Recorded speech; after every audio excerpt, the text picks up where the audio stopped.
Just now we have started coming into it, so we are, if you're not keeping it in the mood at this moment in time, so we'll come to know that okay, how's the voice which is coming. It's pretty clear. You can put it in the mute also, no problem. But I think we should wait for a few people to join in. Yes. We are waiting. We're waiting for another, say, what, 4 5 minutes. But again, as you noticed, Dr. Kavita, it actually gets disconnected after, say, 50 minutes or so. So in between, we have to reconnect again. The same as the Zoom used to have that problem of 40 minutes. Dr. Rahul, didn't you find any of this place in this? Like, if you can just extend your meeting time. Dr. Any Vallavan, Yeah, Dr. Vallavan can understand. I yeah, give the idea about that. yeah. Actually, after creating this session only, we came to know about that. So next time, what we will do, we would have a upgraded account, premium account, so that we would have unlimited time setting. And also, Doctor, yeah, I have spoken to Dr. Dr. Valvan, my daughter, she was telling me that during the session, like you can extend the time. You can try that. Okay, we will try that. Yeah. Because at times it does come a message that the host has extended the session, something like this, Okay. or the meeting time. So you can, I think you can try, but I don't know how to do this. Right. Yeah, we will try. Want to plan it. If you want me to limit to 1 hour, then I'll keep it like that because you have to tell me that from the start. No, I think even if gets disconnected, then immediately within a minute we would rejoin. So we would request all the participants, if it gets disconnected, then please rejoin after get disconnected. Okay. Just a second.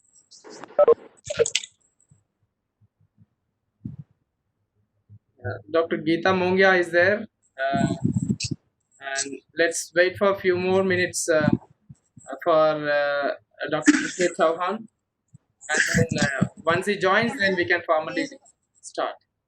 Oh, he's coming.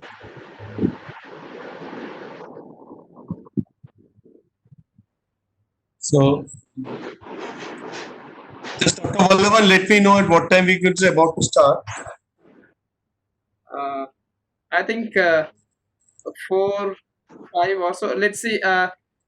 Dr. Geeta Mongia, ma'am, have you checked with Dr. Chauhan, sir?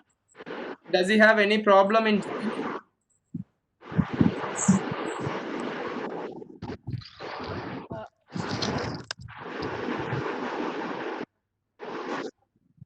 Ready? Hello हाँ he is ready I am checking शायद मिला ना हो उनको अच्छा ठीक है check करती हूँ दोबारा पूछती हूँ वो तैयार थे बिल्कुल ज्वाइन करने के लिए करती हूँ ठीक है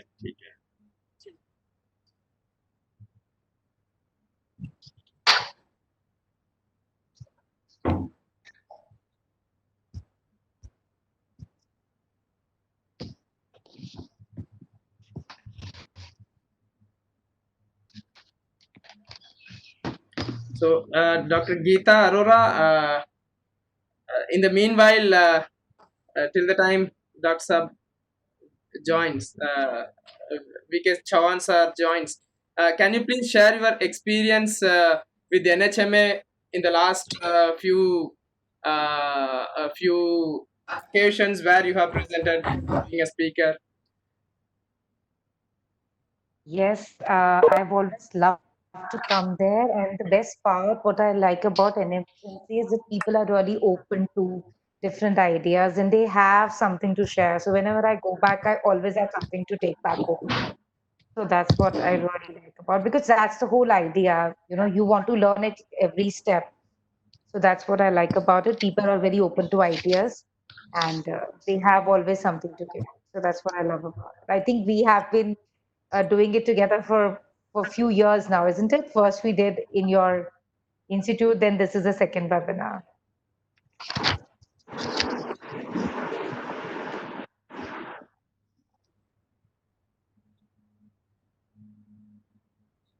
Yeah, that's right.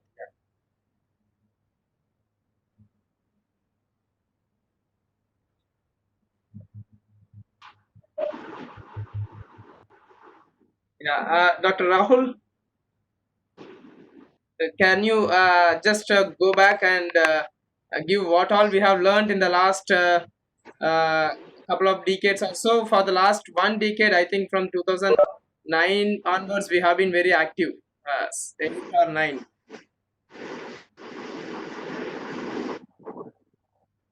So, what are the lessons we have learned in the last decade or so?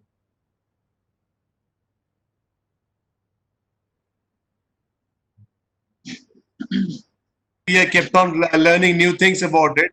But the thing is, like, we always had a really difficult times, to call up people to understand it. And Dr. Geeta always, helped us that we called up and she came down. So we had in between the times we have been, learning on different aspects. So we have started with different kind of sessions in between for rubric sessions where we have been learning about the rubric at Dr. Vichitra's place. Then Dr. Himanshu came in between, and he had been enlightening us on different topics on different subjects related to homeopathy. And it's always been that Dr. Geeta Mongia, she is on a part of it, being a part of IIHP also. So she has been, helping us, organizing the things, or like she has always been present in the meetings. So Dr. Kavita can just, let us know about that, or like we will just rather not go into details of that, rather going back to the academic session, as it is limited only for 40 minutes, 50 minutes. So better is like we should start the session, because that is the main idea for us, to listen to Dr. Geeta. So I just wanted to welcome Dr. Kavita so that she can, say more about Dr. Geeta and the rest of the guests. Yeah.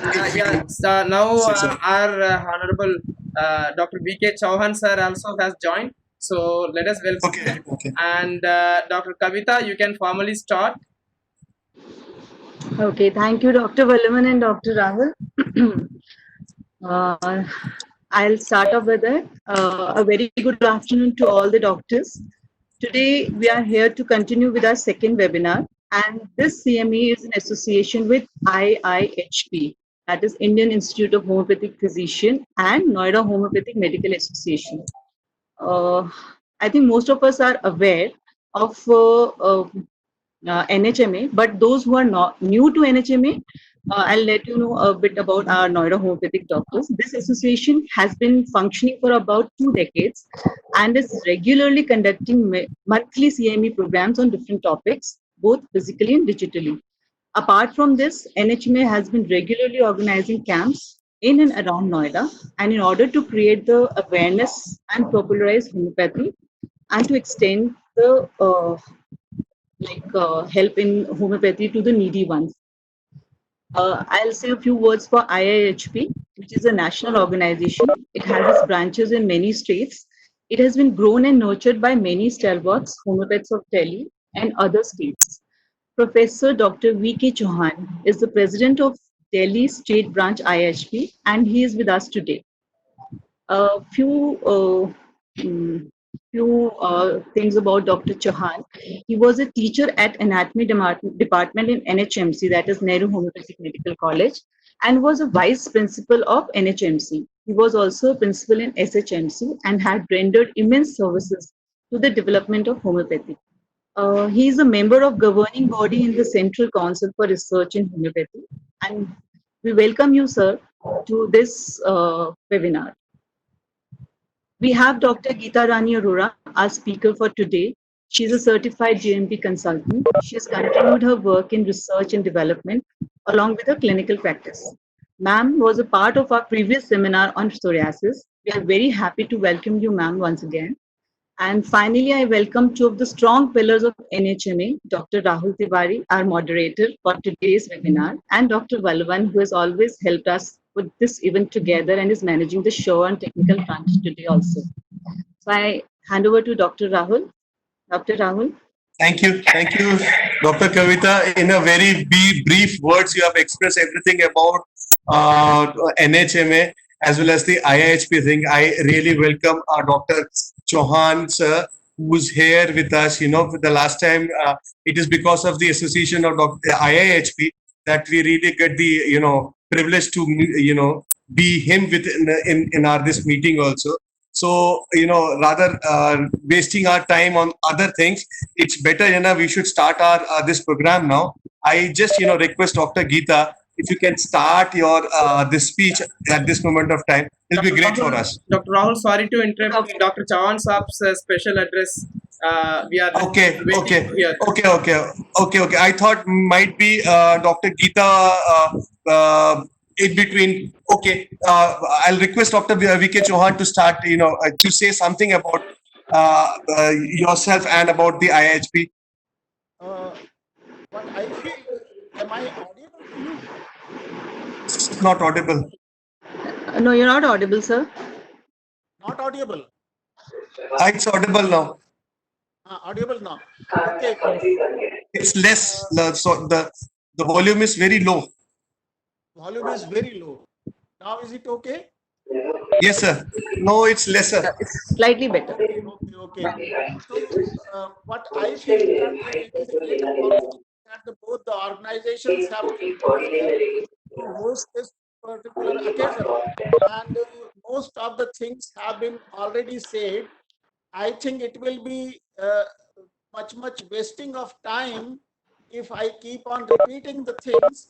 I feel that we should go ahead with our regular meeting, and Dr. Geeta Arora should start her deliberations now. It is high time. We will not waste much time at this moment. And please go ahead with that. Hello. Yes, Dr. Chauhan, you very briefly said about this, and I really I was, actually, we never thought about that limitation of the time thing. But you have very cracked because you have been, part of so many of the associations and programs. You you know about this. So I request Dr. Geeta to start immediately. That will be a very good, decision for all of us. Excellent. Thereafter, we can have some deliberations. Yes, sir. Yes, sir. Dr. Geeta, before starting, I just wanted to request everyone that as we just end of the time, we came to know about this program is only for limited to only 50 minutes thing. So if we get disconnected, so kindly reconnect yourself in this whatever the program Cisco. Thank you. I can try and limit to the first session. I can try and do that. Okay, so good evening, everyone. And I'm very glad to be here again with the Noida Homeopathic Association as well as on a platform of IHP. These are two platforms which I have been on in my initial years of work also, and I really thank them because all these opportunities have honestly been opportunities to learn. Because when you actually go to present your work or share your work with at any platform, trust me, it itself is a learning because you review your entire work as your own checker, and then you learn so many things which you can't do in the coming cases. So that's what is the biggest benefit which I get when I share anything or at any platform. And I think I'm very selfish at that to learn, and that's why I do that all the time. So okay, so I'll share my screen here as Dr. Chauhan sir guided.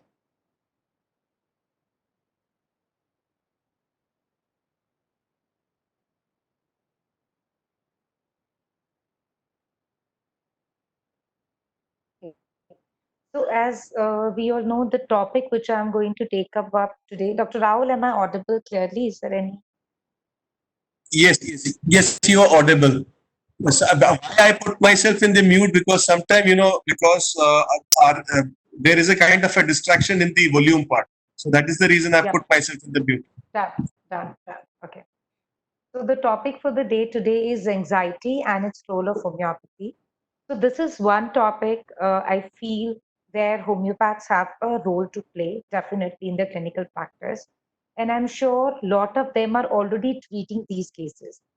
Now, my idea to bring up this particular topic in discussion with Noida Homeopathic Association, there are two reasons to it. The first reason that this is the subject which is in discussion today because of the situation of the pandemic.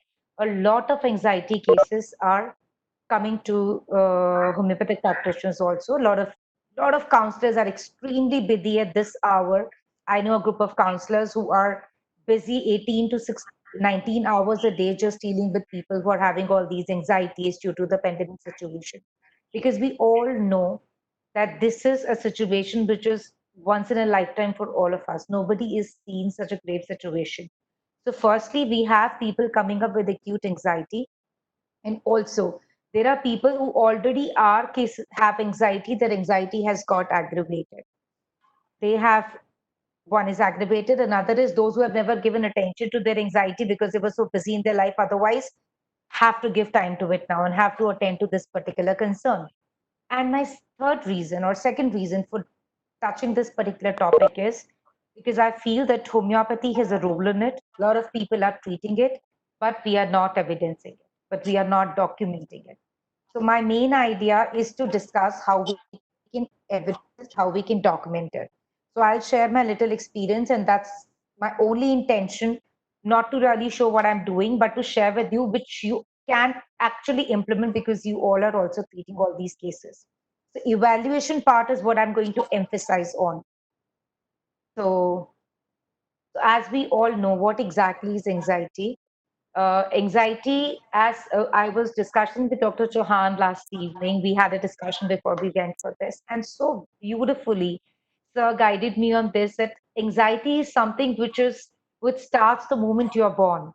Till you're in the womb, you are just laying down in the mother's womb and there is no disturbance, there is no dearth of food, there is no fear, there is this, you have protection. Yes, you do have fears. We do hear that when the mother is anxious, the child gets anxiety and stuff like that. But it's a place where you're protected. The moment you are born, you're made to cry. This is beautifully Sir said that, and that's where anxiety starts. So anxiety is an innate part of our life from the moment we are born.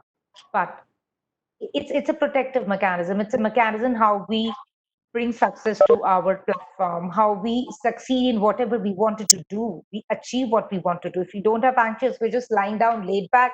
We will not be able to do what we want to do. We will not be able to fulfill our dreams. But that anxiety is physiological anxiety, you know. Now, when this anxiety becomes beyond a certain level, that it disturbs our daily routine, it disturbs our performance, it disturbs our achievements, and it disturbs our even physical symptoms, that's when it calls for attention, be it counseling, be it treatment, be it being heard, be it medical treatment, or an integrative approach to that. So that's what we have to first understand, that what exactly is anxiety. So anxiety, it may be transit, it may be persistent, it may be episodic. And now when we are seeing a lot of cases which are having anxiety due to COVID, so that might be transient anxiety in cases.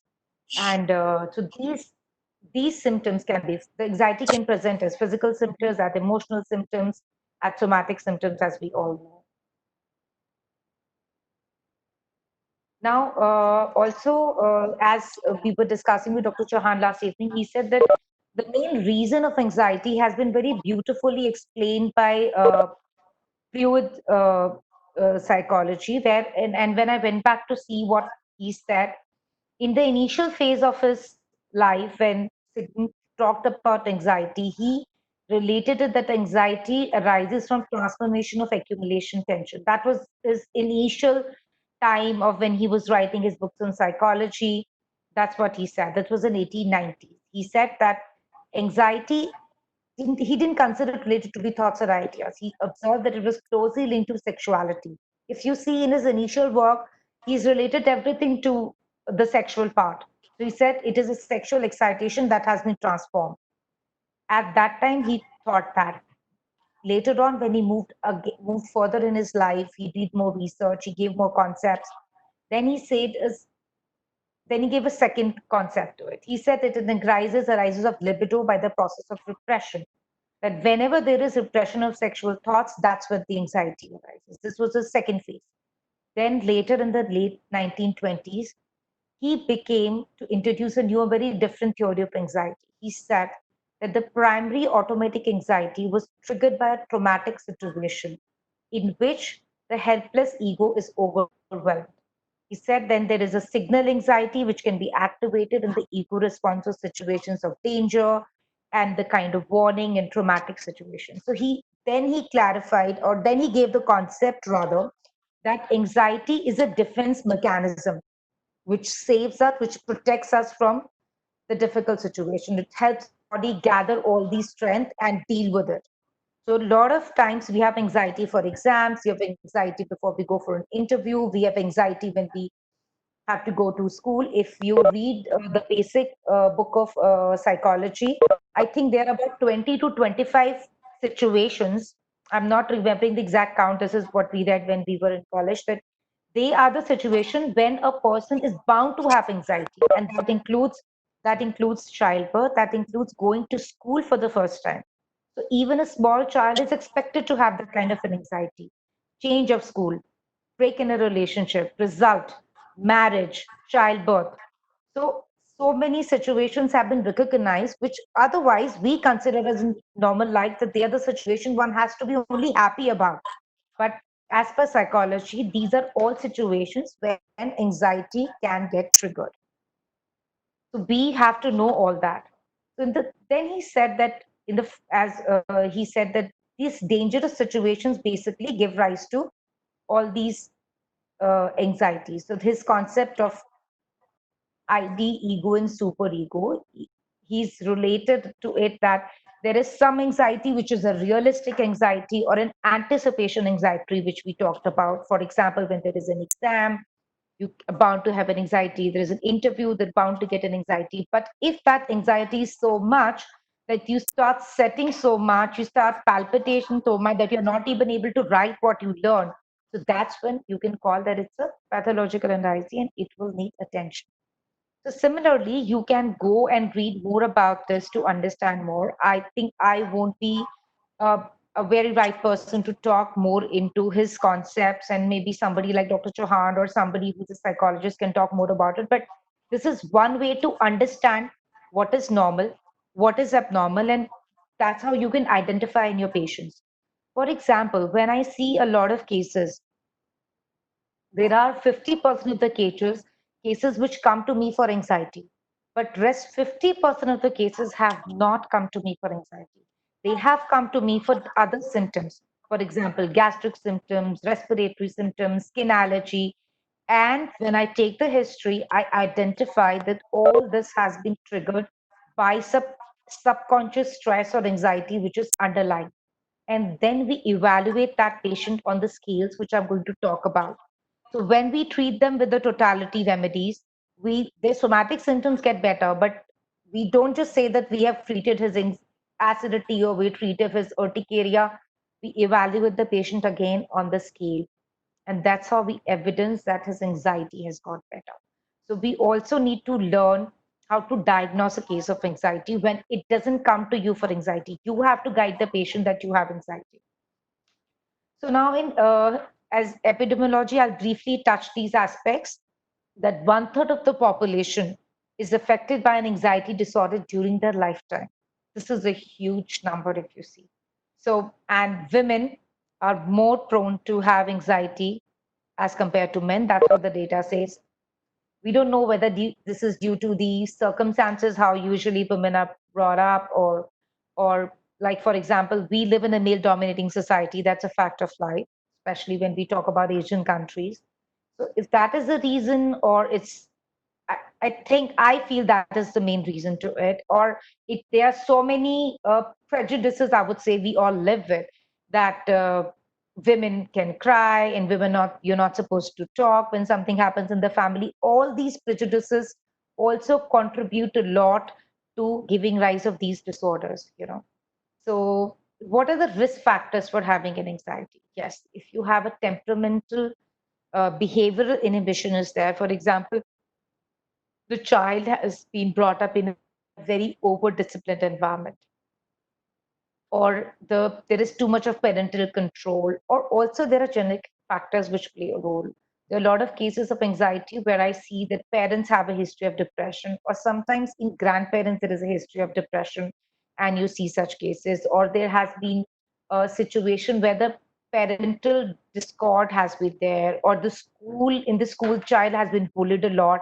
So you have to explore the cause also, because if you see the cause which is genetic, then you know that you are dealing with a case which will need a more longer follow up and which will need more intervention, which might need some anti-miasmatic drugs when you go ahead. So that prognosis evaluation is also a good idea to do in such a case. So symptoms we all know, we'll quickly touch it. Psychological or the mental can be apprehension, irritability, worry, poor concentration, fear of impending disease. So poor concentration is something which you will see a lot in as a presentation in case of teenagers, in case of children. Okay, depersonalization you see a lot of case of children, and these somatic symptoms can be palpitations, fatigue, tremor, dizziness, sweating, diarrhea, frequent desire to pass urine, chest pain, initial insomnia, headache, and breathlessness. Like in this COVID situation, I'm seeing a lot of cases who have come with sudden sleeplessness and insomnia where they never had such history. So that's what I'm seeing a lot. I'm sure you all would also have this experience, but I saw a lot of cases of sleeplessness and palpitations. Yes, we get, but sleeplessness a lot. Patient just comes up with this symptom, sleeplessness. When you ask initial, they say, no, I don't have any stress. I know this is going to get over. But that's again a somatic symptom. That's again a presentation. So then the patient can present with feeling nervous, irritable, on the edge, having a sense of impending danger, having increased heart rate. So palpitation is again a very important sign. And so, yes, in such cases, there is one very important thing. If a patient comes to you with such kind of symptoms, always investigate also. Even if you doubt that this is anxiety, it is always a right thing to, yes, you do physical examination for sure, you check the blood pressure, you don't find anything. I always prefer to do one ECG at least once, and to see the lipid profile and everything, to be sure that you're not actually dealing with a case of CAD. You don't want to fall into a, miss any pathological case just because it presents like an anxiety case. So I do recommend that it should not be that you don't do any investigation in any such case. It's always better to rule out see these things, and then you take up the case as definite anxiety case. So feeling weak or tired, difficult concentrating, having trouble sleeping, as we said, and also gastrointestinal symptoms is a very important part. So basically, we talked about generalized anxiety disorder so far. When you go further, you can classify your case into different, which case it category it falls to.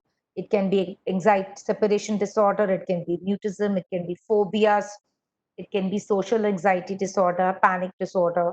So you can go into specific diagnosis also, which I do in very few cases. But when I see a generalized anxiety disorder case, which I see a lot, so I will first, what I'm going to do is evaluate the patient to what level of anxiety he has. So you also see anxiety in cases of substance abuse, or also after withdrawal of certain things. I have seen a lot of teenagers after withdrawal of smoking when the parents force them to leave that. And also these days, we have seen a lot of youngsters having addiction to weed.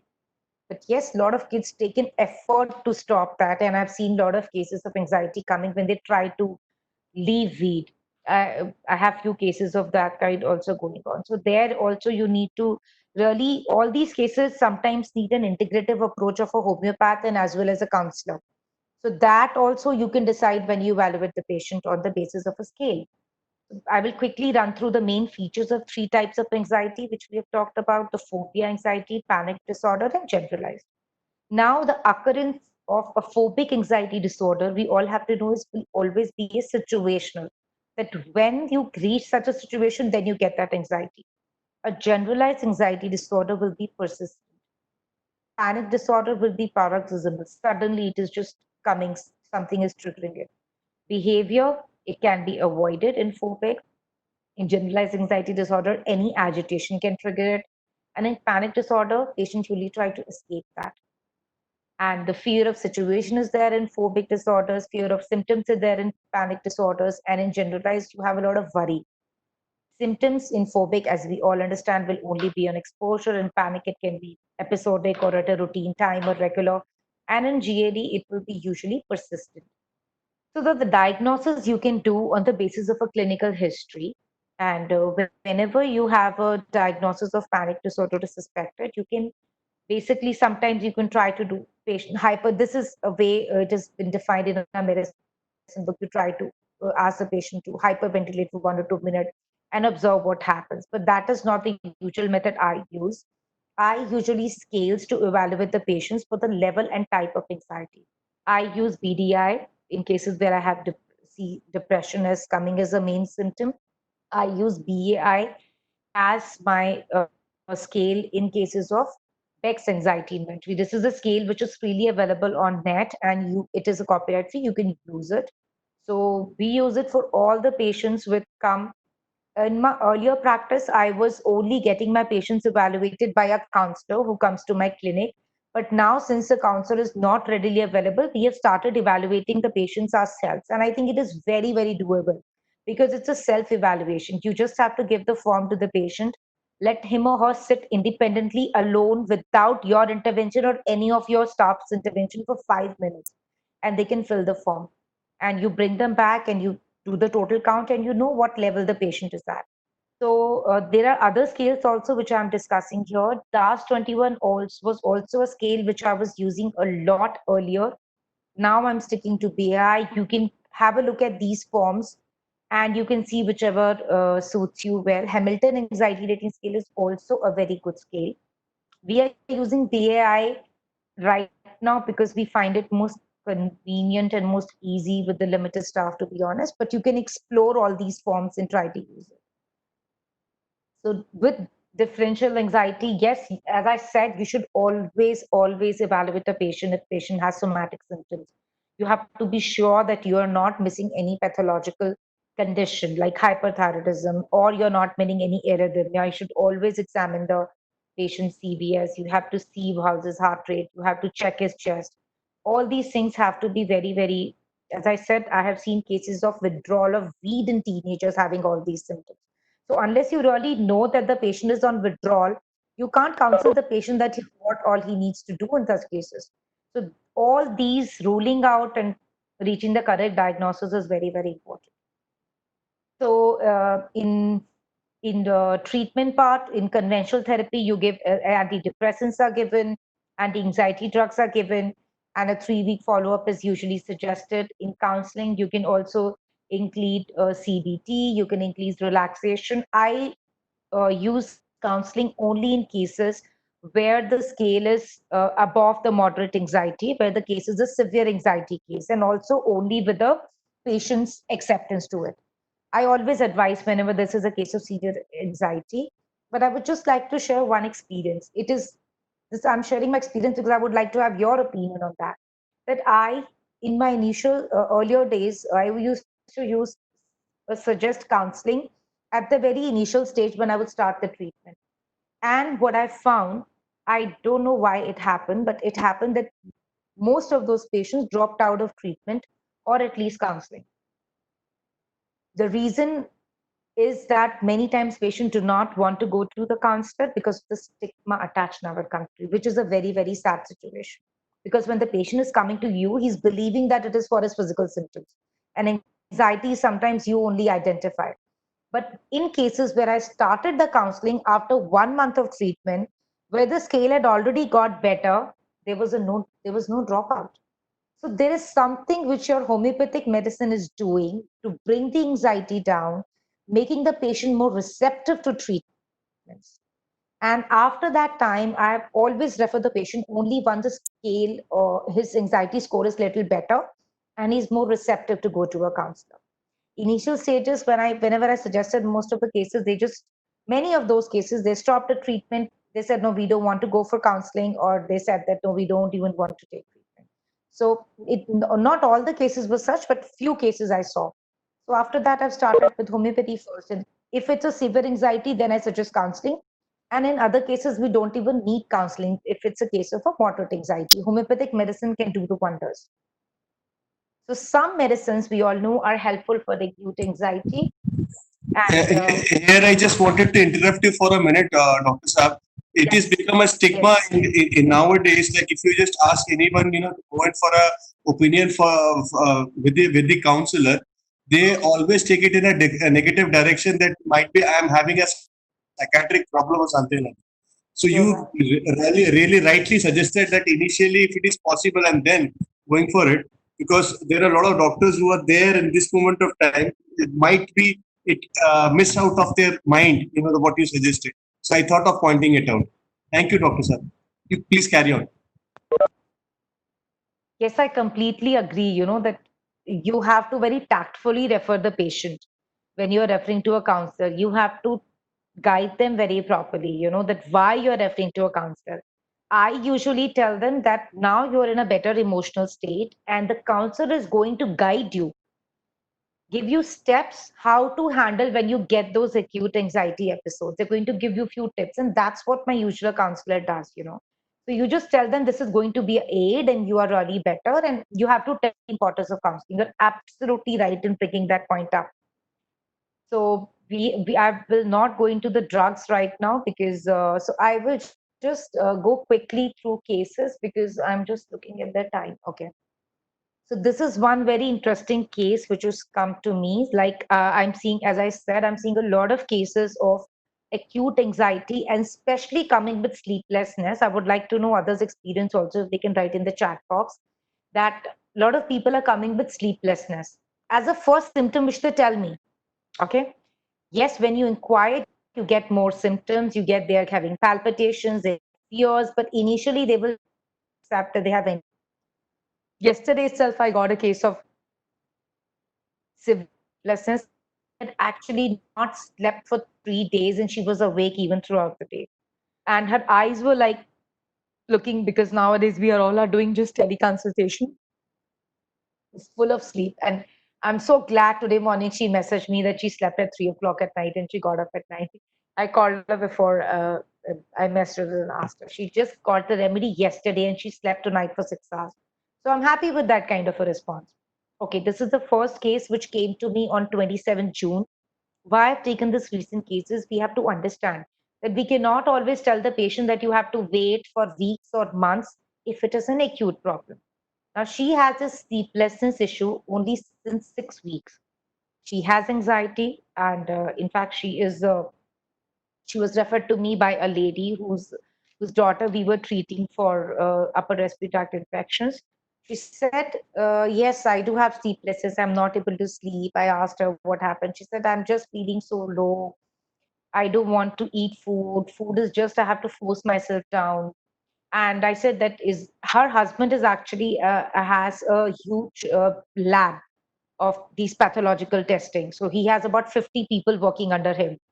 So you know that his risk of infection is very, very high, because he has to send out boys every day to do all these tests, and many of these people can be COVID positive. So she has that fear. That's but natural to have that fear. Though he's just working, sitting in his office, he's not going out anywhere. He's not allowing his staff to come in his room. But she has it. She said, "What if the family gets affected? What if any of us get infected?" Husband is that line. I feel if any such thing happens, I won't be able to stay alone, which is the required isolation norms. And yes, she's in UP. If you and the UP norms are different in Delhi. In Delhi, it's home isolation. In UP, you have to go to the institute, if I'm not wrong, isn't it? In Noida, you have to go to the institutional care only if you're tested COVID positive. So she said, "That's my biggest fear. This is not the only this is not only now, and that earlier I could have stayed home, but now I'm worried for myself, but for my kids and in-laws, what if they get affected?" Appetite loss, no interest in eating, has to force herself to eat. She's a very lean, thin kind of a girl. No interest in day-to-day life. I used to love watch movies. I don't even feel like smiling or laughing at things which she would enjoy otherwise. She was in particular referring to the movies. She's lost 2 kg weight. Now, very interesting thing what I found in this case was, which I have not heard in any, and that's the only reason I'm sharing this case from, because from this case I learned a rubric, and that's why I want to share you. Similar situation, she said sleeplessness had happened when swine flu had spread. I didn't even remember if swine flu was that fearful for me in person, to be honest, or for anyone else. And then she said, yes, I used to work in Gurgaon at an MNC at that time. And I stayed at PG and I had severe acidity and I took medications. And that time also I had extreme fear that what if I get infected? And she left her job and she went to her hometown. That time also she had sleeplessness. This came up only when I asked her, did you ever had sleeplessness in the past? So that time also the fear of infection was much because I was staying alone. So this was something which was very, very important. So I had to look for something fear of infection. To be honest, I've never used this rubric in the past. And then I took her generals because this was a 6 weeks sleeplessness. And this was not the lady who was not sleeping. She said I would sleep for 2 hours, 3 hours, that also forcefully sleep at 6 o'clock in the morning. She has been sleeping for 3 hours in a day. And her main complaint was feeling very low and no interest in eating, no interest in doing anything, no interest in doing any household activity, complete loss of interest in what is happening at home. She has a small kid who's 10-year-old. So her appetite is decreased in 6 weeks. She has to force herself to eat. Her normal cravings are sweets and mango. She has aversion to sour, and basically it also causes aggravation. So she gets acidity from sour. Thirst is less, but she drinks intentionally. She's a very health conscious person. Sweating is there. She's chilly. Sleeplessness, as we said, is when tries to go to bed. She sleeps usually, dreams usually happy dreams. She says, otherwise I get very happy and cheerful dreams. And these days there are no dreams. She has fear of street dogs. Tools, as soon as she gets up, she says, morning. So I quickly take, can I start? You were, yes, you were talking about the mental aspect, and then you were coming down to the general aspect. Okay. So sexual desires, stools, yes, stools, we talked about it. Yes, stools is morning as soon as he gets up. And no change. Sexual desire is change, which again is a common symptom when person is feeling low and decrease since 1 month. If and her basic nature is that she cannot handle a lot of too much rushing. She says, I take time to do work. I'm very creative when I get busy. I forget about everything. No time. Fabrics fascinate me. She's very creative, very, very full of energy person. She says, I am very, very cheerful person otherwise, but I'm very hesitant to openly interact. So I do take the general mental makeup of the person. I'll tell you why I did that. So she's not very organized. She likes order, but I don't get time to do all that. Cupboard is usually in a mess. Kitchen she doesn't take care after. And she was full of energy person. Okay. I cannot tolerate lying. So this is a basic nature, which just gives an idea. So then I evaluate this person on that day. So she is a case of low anxiety, but the sleeplessness is what is bothering her more. So this is how we evaluate her on 27th of June, okay, which is just about 10 days back. But her only problem is, which why her family feel very concerned, that she stopped eating because of all this. And she lost 2 kg weight in past 3 weeks. And she's just sitting quietly in one room of the corner. And this form be filled by asking her on phone. She gives us data, we take her score, and then we take the symptoms. So this is the acute totality, if you see. What I've taken here is, this is what is a learning for me, which I took: sleeplessness, anxiety when sleep going to, sleeplessness, anxiety from, heat, lack of vital heat. Okay, we have taken the thermal, I've taken appetite want of, I've taken her anxiety health about, and then I found a very important rubric, which is fear, disease of contagion or epidemic. This was one new learning for me, because otherwise I would have just given her something like an Aconite, or which she already took because her father-in-law is a lay practitioner. So she tried some remedies like Califos, Aconite, and Gelsemium, which she had already taken, but it was not helping her. Gelsemium would help her a little bit, and then again she would go back. She already tried these three medicines already. So then this rubric, which is this was a learning for me, and that's why I want to share with all of you. Fear, disease of impending contagion epidemic disease. I took this particular rubric, and then I took this rubric as which I always talk about, this elimination method, which I really love, that whatever symptom you feel is the most important symptom of the case, always take it as an eliminative rubric, because then all the other remedies which do not have it will get ruled out. So I rule out, I take the elimination method, and now my remedies are limited to only those which have this particular rubric. So rest all I have removed. Then I also, since she has already taken acute remedies, which I would have otherwise used if the patient had just come to me for this kind of a thing, I have to see if she needs a little deeper remedy. She doesn't need chalcedon, she doesn't need Econite, she doesn't need Califos. And the incident that she had it earlier, also when there was an epidemic, makes this rubric very, very important. And this is the first time I ever heard this rubric from anyone, case from any patient, that she has fear of infection, and I looked for it and I found it. So that is why I have taken a more in-depth history, because this particular character of the patient is not just an acute episode. Maybe it could be an acute exacerbation of her condition. And then I take the symptoms which are there, which is the general totality of her. Okay. Like she has history of some liver condition. She had typhoid sometime back. So after that, her appetite was there. So I took the stools morning rising after. I took sour acid aggravation, dreams happy. Then I see what is the remedy coming up. So I see the acute totality. I did the elimination method, and then I took the generals also. So the remedy which is coming up, as you all can see, I have given her sulfur. Sulfur is not because it's the first remedy, because it is actually covering the totality. You all can see the generals which are matching. So I gave her sulfur 30 twice a day for about, I told her to come back to me in 15 days. Yesterday she called, yesterday or day before yesterday, she called because she said, I'm perfectly fine. I'm sleeping, I'm eating food. The best part is I'm feeling like eating food. So I told her, okay, that's really good. So she wanted to consult for a mother-in-law.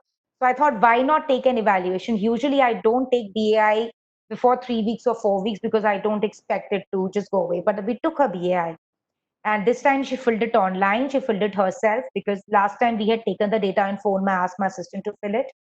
She filled it herself. Sorry, the score up, there's a typo error. Here's the, oh, sorry. Okay, there is a typo error here. If you see, her score is come down to 10. And she's filled it herself. This is 9th July. So about 11 days, she's better. She's eating well. She's sleeping well.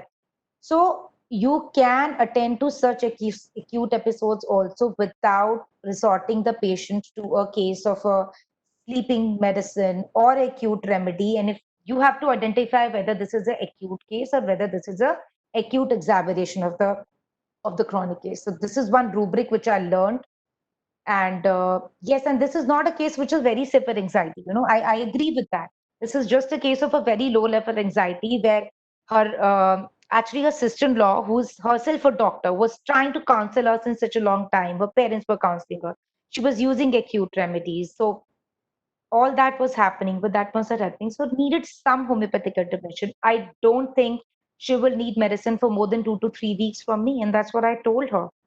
So this is one experience which I wanted to share. Very small, very basic case where this new rubric gave me a learning.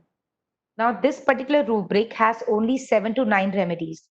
So what we need to do as a homeopath is differentiate these 9 remedies, that when will we apply which remedy. That's our learning. That's what we need to do. So this case was sulfur because her generals match with sulfur so beautifully. And so that's the first case which I wanted to share with you all. Now, the second case which I would like to go ahead. This is a case which is anxiety after shock or after father's illness. Okay, this is the case which is a recognized case of severe anxiety or moderate to severe anxiety when it came to me. She's herself a person who's in medical field. She was into medical transcription. Dr. Raul, before I go ahead, is there anything on the first case? Shall I move ahead? Yes, yes. It's absolutely clear. But the thing is that you have pointed out, let us, I was expecting some kind of questions, but nobody has asked any questions. So it is clear for everyone. So let's hope for the best. Like, at the end of the session, if somebody wants to ask something, let's carry on with the Just second one case now. thing, Dr. Yes. Balavan, just one question I have. The second session is again of 40 minutes as last time, I guess.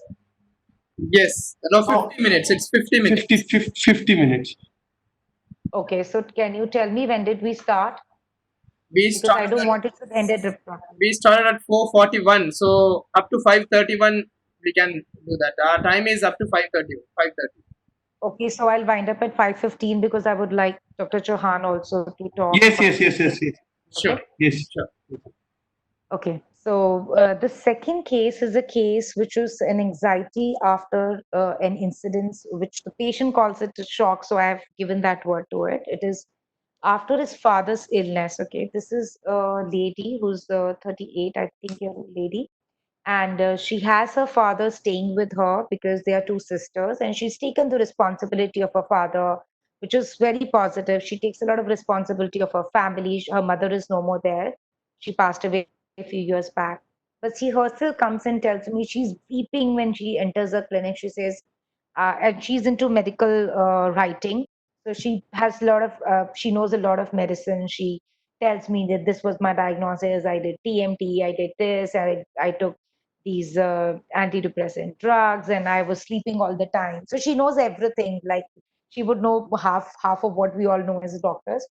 So anyway, so she wants to opt homeopathy. This is what she presents herself. I have too many thoughts in my mind, dryness of mouth, pain in the left arm, severe acidity, eructations all the time. Her husband says she's loudly burping all the time at home.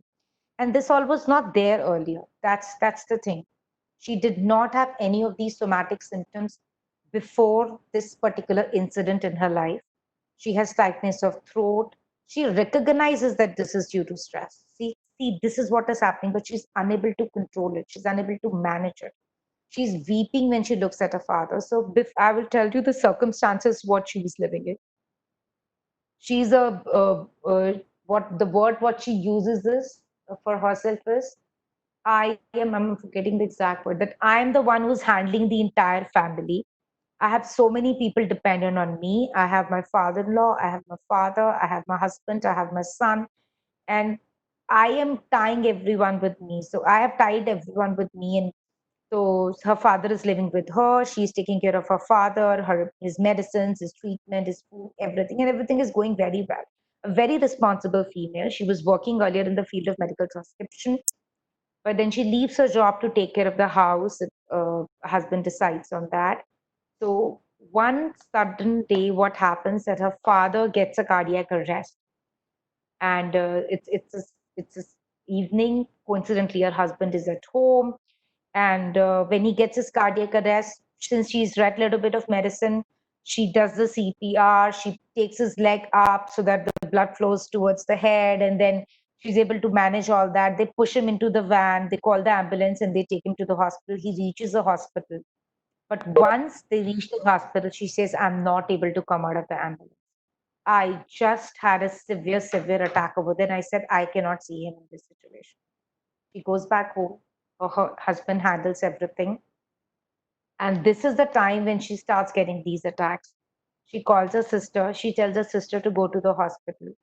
And she tells everybody is very surprised. She says that this behavior, because I'm the one who's always the one who's taking all the initiative in the family, be it anybody's marriage, be it anybody's hospital. I was the one who would go and stay with the family member, be it a cousin. I was the one who would be sending the food. I'll manage everything. But this time, I just could not do it. So if sudden breathlessness attacks, she will get if someone is not well in the family, which she would not get otherwise. She said, I had a complete brain fag. She started getting breast heaviness before the menses.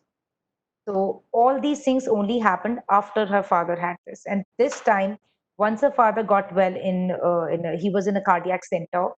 So he was treated, all the treatments were done, and she said, I cannot bring you home. She told her sister to take her father to the sister's house. She said, and the sister has a small house, she has other responsibilities. So, but she took over. She said, it's been 2 to 3 months that I'm not able to see my father. I've not even gone to see him. The moment I hear his voice on the phone, I start crying, I start getting these panic attacks. The moment the phone rings, I start getting these panic attacks. I get this acidity, I get this pain. I felt that my father would die at that time, and I just could not bear the thought of it. And I felt if my father goes, I will also go with him. That's the constant thought. And she's crying and she says, please make me well, because if I'm not well, my whole family will go into a jeopardy and this and all that. So she's really, so there is another rubric which I picked for this lady was shrieking aid for.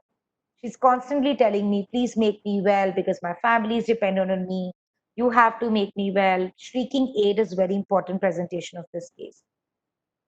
And as I said, in female genital organs, she had breast heaviness before menses. So then I took her generals because this is an old case. She had already taken some medication which was causing her drowsiness, and she was sleeping all day and night. And that was also the reason she could not continue with it. She said, I'm not able to do my day-to-day work because I'm sleeping whole day. It becomes very difficult for me. My son has to go to school. My husband was sending him. She's very sensitive to medicines also. This case also, I learned something, so I'm going to share that with you. That's the only reason I'm sharing this case. So, family history of cardiac arrest. Appetite is decreased since her father's incident. She likes non-veg. She likes chapata. She doesn't like sweet. She likes bitter food. Intolerance to nothing. Aggravation from nothing. She's very thirsty. Dry mouth. Jab se hua hai, she says the thirst is more. Tongue was white coated, and she had perspiration, oily skin. I could see that very greasy look of her skin. She says, my legs aching cold air, thermal reaction. She's a chilly patient. And sleep is sounded refreshed in general, but since this particular incident is disturbed, so this was the general data we have taken. Dreams, negative dreams, ill health of the father, mother, I'm trying to save her. And especially it's near her birthday, she sees these dreams more. So a lot of attachment with the family, a lot of thinking about the parents all the time, and fear the disease is spreading and father is going to die, what is going to happen. She also has constipation. And this is also, I think, acutely, which is developed more. There is no fixed time. There is consistency, well formed, but there is no fixed time for it. So it will come in the category. Menses are normal. She has two pregnancies. One was induced abortion. No sexual function is decreased since the incident, and otherwise she was active. So, and then we check her, we examine her. There is no abnormalities we find. Her ECG is okay, her TMT is okay, all the blood counts were within range. So we assure that there is no such thing as risk. So then we evaluate her. It's a known case of anxiety which came to us directly. So then we evaluate her. We ask the patient. In this case, we always, and trust me, this is a very, very simple form for the patient to fill. It sometimes the patient has huge exaggeration of symptoms, but when you actually evaluate, the patient is just a case of moderate anxiety, and sometimes it's just low anxiety. You don't even have to bother much about it, and you can sometimes handle those cases only with counseling. You know, so evaluation is something which I really want all homeopaths to insist on, as this is what CCRH has been talking about recently. If you know that publication is something which homeopathy needs. We all do. Some cases are simple, which we treat. Some cases are difficult, which we treat. But everything needs to be documented. I am also on the way to it. It's not that I've published much work. I'm on the way to it. And even at the same time, I'd like to motivate everyone to do that. Let's try to do that. And I'm also I'm collecting all my data of anxiety patients. When I reviewed all my files in last 2 days, I found there were a few dropouts. So I have to count those dropouts. What is the reason for it? There are few cases we are not able to help. We have to know what is the percentage of cases we can actually help, or we have helped, or where we did not give the right remedy. The cases we fail, I feel, give us personally more teaching than the one which gets succeeded. So that's also one thing which we all have to remember. So her score is 40. So this is a case, and this is a recognized case. She herself has taken so much of treatment before she's come. But this is case which responded very well. So I take her mental data, and she talks a lot, as I said. मुझे ठीक कर दो, ये कर दो. I have so much responsibility.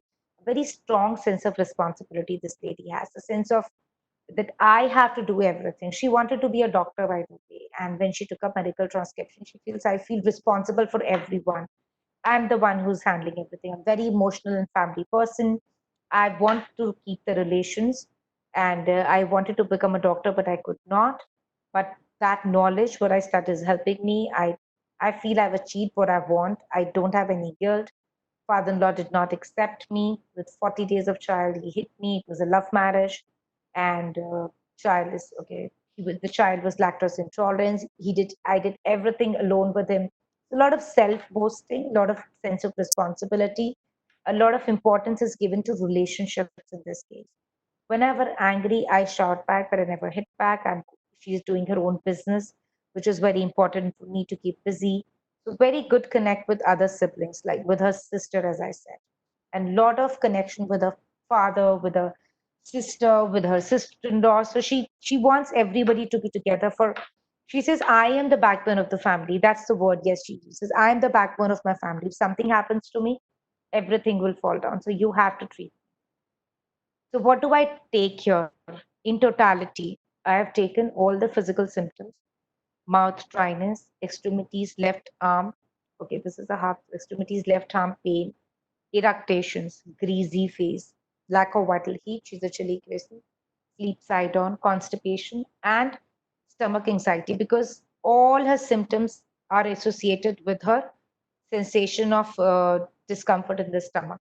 And in mentals, what I got, basically an anxious person, very careful. She wants to do everything right.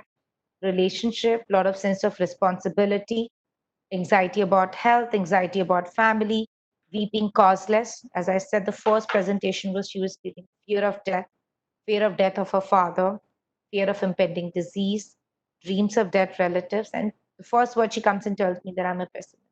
So that's the totality what I have considered. So here are two approaches. We have to start thinking of the remedy when we see the totality. Here, acute remedy is not going to help me. I've not even tried an acute remedy here. So this is the totality which I took. If you all can see, this is the same rubrics which I discussed beforehand. See, anxiety about health, anxiety about family. These are two rubrics which are very important rubrics, but I feel they are not very well covered in the repertory. These are two areas where you have to think of remedies beyond the rubric also, if you look at the drug picture. So fear of death is there. Now the totality gives us this picture. And what I consider as very, very important in this particular case is that her anxiety, which is settling in the stomach, is very important. Her gastric manifestation of anxiety, which has come up, is very, very important. And her fear of death, fear of impending disease is very, very important. So I will consider all those four rubrics as an eliminating rubric.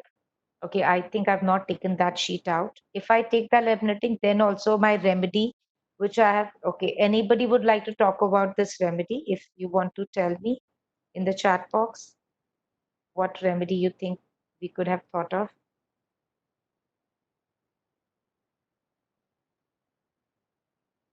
She has fear of losing her father. She has extreme anxiety for her family. She has anxiety settling in the stomach. I think this is a very clear picture. Okay, I'll move ahead. And I have given this remedy to the patient. Okay, there is no answer, so I'll move ahead on this. I've given her Kali Ka. Extreme sense of responsibility and anxiety settling in the stomach, fear of death, fear of losing loved ones. All this point to the Kali Group remedy. You can see Kent is very beautifully described this remedy. If you read Kent lectures, anxiety settles in the stomach. So that's the remedy which I gave her. I gave her Kalika 30 TDS. I repeated TDS because a lot of it's almost falling into the severe anxiety state. And we started her treatment on 7/10. I called her about 3 weeks, but she comes back to me only after 1 month. And please note here, I gave her placebo also in drops form. Sometimes I give placebo in drops because I didn't want to give her Califos also. Sometimes I use biochemic. I have shared with you all, but I really did not want to use any other medicine, any biochemic also, because I was very sure of the medicine and I didn't want to give any supportive therapy. So I just gave her SL because patient needs something, sometimes we have to give. So I gave her this. She comes back to me after 1 month and she's extremely happy. She's extremely happy. And I am so happy because these are some cases which respond extremely well to a well chosen remedy. So she has no anxiety, her dryness is gone, her acidity is gone. I have an audio recording also of this follow up of this particular case. So then we repeat the SL. Her generals are good. The best thing is she brings her father home after 2 months of treatment. She's able to exactly. She tells me that exactly after 1 month and 3 weeks, I'm able to bring my father home. That's the beauty of it. She did not allow her father to come home for 3 months, and she did not even go to see her father. You know. Uh, what is I have a request to annotate the content share. I don't know what is that. Should I approve it or disapprove it? This is might be some bug because it is not coming anywhere over the chat or somewhere. I Okay, don't know. okay. So that's what happened in this case. So we gave her result. She was better. We took a audio follow up of this case on December. The only thing is she has a name in it. So I will see if I can share it or not. I might skip it because I don't want her identity to come out. And so this how the case got better. Now, what I want to share, what happened in this case. This case gave me a learning. I always ask the patient that are you allergic to any medicine, and we ask that is there anything in food items to which you are intolerant or you're aggravated. The patient said no. Okay. So when she was in placebo after this, she comes back to me after this case has got better. She's never got her anxiety back. It's a treated case. Even spoke to her in about February this year to check on her, and she said, I'm completely fine. I'm not on medication. And she even left her review with our assistant and the audio recording. She was very willing to give that. And she even tells what homeopathy is good for, what homeopathy is not good for to the entire public. So that's very interesting. That's how usually Kali patients are. They're very willing, they're very they were connected to the doctor and all that. What happened in this case was I was giving her placebo in drops format. Okay. So once the treatment is over, we continued with placebo and she developed ulceration on her cheeks. And later, after this particular time, when she got this, she had irritation in throat. This acute was okay. We gave her this gargle and she was fine. And then we realized that this phosphorus we had given her, we gave her dilution only. She was extremely sensitive to alcohol and she developed these ulcers. So I would just like to share over here that when we ask a patient that are you allergic to any medicine, always start asking your form, are you allergic to food or alcohol also? This was one case which got severe aggravation in her cheese after that. Once we stopped that, she got better. We have to know all this also. We have to use alcohol or our dilution based medicines also very, very carefully. So it's not really related to the case, but it's very important sharing. So I that's what I said when I gave her this gargle, it was based in alcohol dilution, and she got that. So very, very important to know what all things your patient can be sensitive to. So she had a severe allergic to alcohol in the past, where she had taken what is that drink? Wine or vodka, and she had developed ulceration. So when I gave her this particular gargle, she developed that again. So you can always ask this particular thing also to your patient. So this was the second case which I wanted to share, and where uh, one particular episode is triggered the. I think she always had a tendency to these anxieties and anticipations, which she was always managing her sense of responsibility, everything. But there was a situation when she had this extreme fear of losing the father that it just got flared up and it was not subsiding with even the anti-anxiety medicines or counseling whatsoever. So then we did her scaling again yes, she filled a form. She was extremely happy. This we did in October. And just one follow-up will not suffice. So after we put her on SL, we evaluated again and this form the patient fills herself and she's 4 and this she doesn't rise even after stopping all the treatment. So that's the kind of follow-up which we need to have. Only on this basis we can actually go and say that yes, this particular case has come from the anxiety level of say We started at nearly 40, I guess. But yes, 40. And the patient has come back to 4 if you're giving a right medicine. So homeopathic medicines can work as beautifully as your anti-anxiety medicines if a rightly chosen remedy is given. And please evaluate your patients. That's my request. That's what I would like to share with all the fellow, uh, doctors who are sitting here with me. So that's the second case which I wanted to share. And I would skip the audio because I don't want to reveal the identity of the patient. Maybe next time, if I discuss the case anywhere, we can delete that part and then start the follow up. So, do we have time to go ahead or so? Yes. Since We we we have have 10 more minutes are there. Rather, it's 6, 7 minutes. So if you wish, you can carry on if it gets completed in that. okay, then I think we have less time, so we won't have the time to discuss the case completely. So, So I so will what? just share that when I will just then brief my points which I want to say. Okay. So now Right. this another case which I was going to talk about was a case of severe anxiety which was triggered after a episode of rejection. She had a relationship breakup and she had that. And this was a case of very, very severe anxiety. We started with 56, we went to 48, and then her score is 38. And we are still treating her. So, but she doesn't want to take counseling.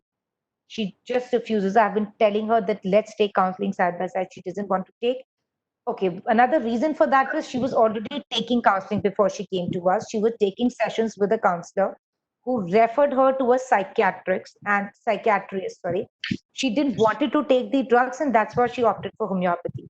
She was having such a severe anxiety that she's left her beautiful job in a corporate she was working in. And again, this very sad part is that the stigma attached with anxiety doesn't let the people go for counseling or right treatment. And she was taken from a very right hospital. The counselor itself was giving her medical leave allowed because her state was so, so severe. Even I have written that kind of rest for her when I saw that her anxiety state is so, so, so. And on that basis,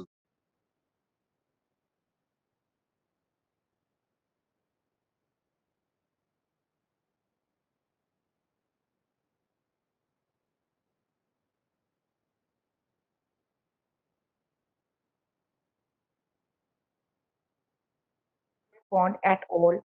Then I looked more deeper into it, and there was a very strong feeling of, fear of rejection. And I put her on Atramute 200. She responded a little bit, but then ups and downs were there, and that's where I put her on 0 by 1. So she started becoming stable after we put her on 0 by 1, which we did in June, just before June. So here I want to share that coming to the remedy is, I think, not really a challenge many times, but in anxiety, you should always, I have seen that, see the cause. Like in the first case, we saw the cause of fear of contagion.